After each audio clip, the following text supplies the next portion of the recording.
Hey guys, we are in the office today talking about, am I enough? Well, this is actually a question that on some level we are all asking. We're asking others, we're asking ourselves, am I enough? Basically, am I worthy of your love? Do you see me? Do you care about me? Am I lovable? And I want you, as we talk, to be super aware of what this brings up in you. Are you feeling any shame, any judgment? And if you are, will you please catch that? Because it just won't serve you.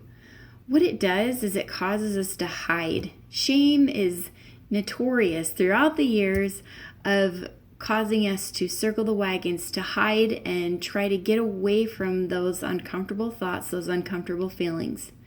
And that's often at the root of some of our behaviors that get us into so much trouble, like jealousy and overachieving, overspending, overeating, those things that we do to try to escape uncomfortable feelings. Let's just cut straight down and be okay with looking closely at the feelings that we have and thoughts that we have about not being enough.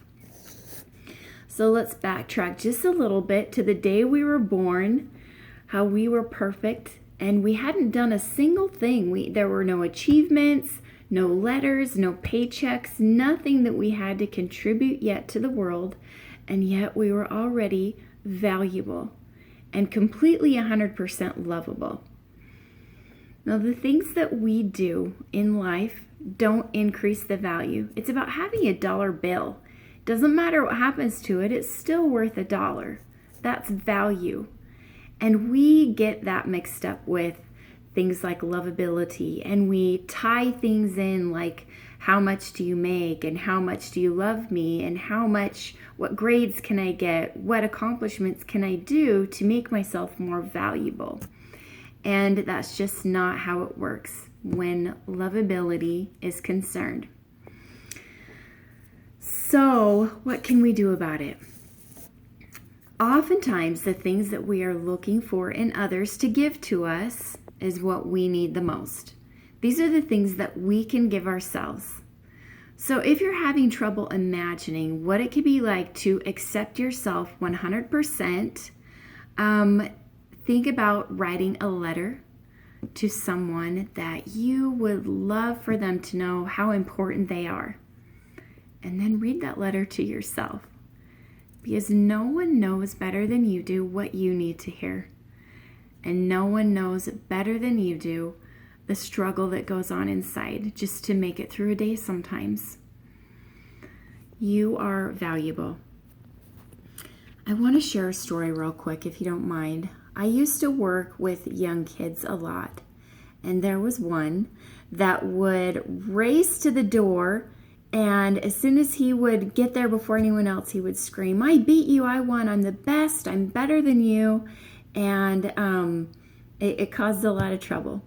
And there was one day when he was racing another boy and he lost. And he just melted down, screaming, "You cheat, you're not as good as me, you're not better than I am." And we didn't have time to go through all of the behavior techniques that we do with quote, misbehavior.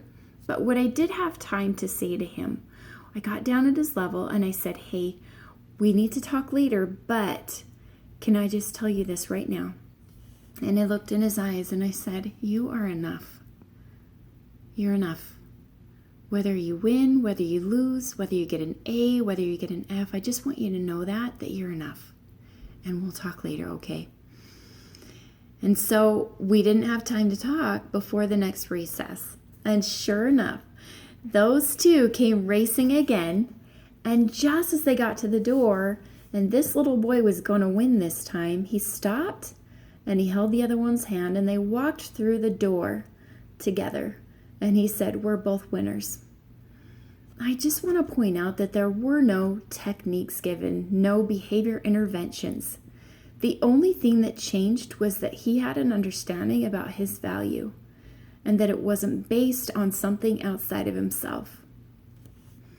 Now, I want you to ask yourself, what could you do if you just knew that you were enough?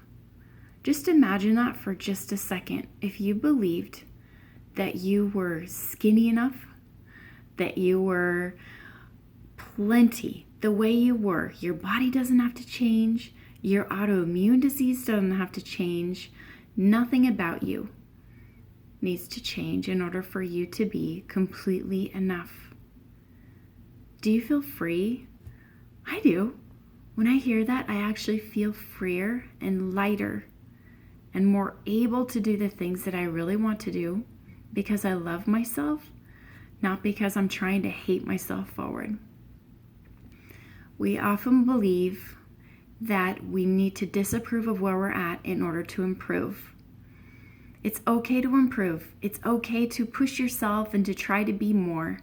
The difference comes when we are doing it out of fear because we're afraid we're not enough or won't be enough in someone else's eyes, versus doing it out of love and abundance because we want to show up that way, because we love ourselves and we stand unafraid of what might happen if we don't achieve that, because we are assured of our value.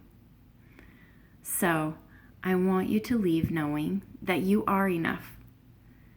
And I invite you, if you're having trouble understanding how to connect with that part in you that knows that you're enough and developing that belief, give me a call.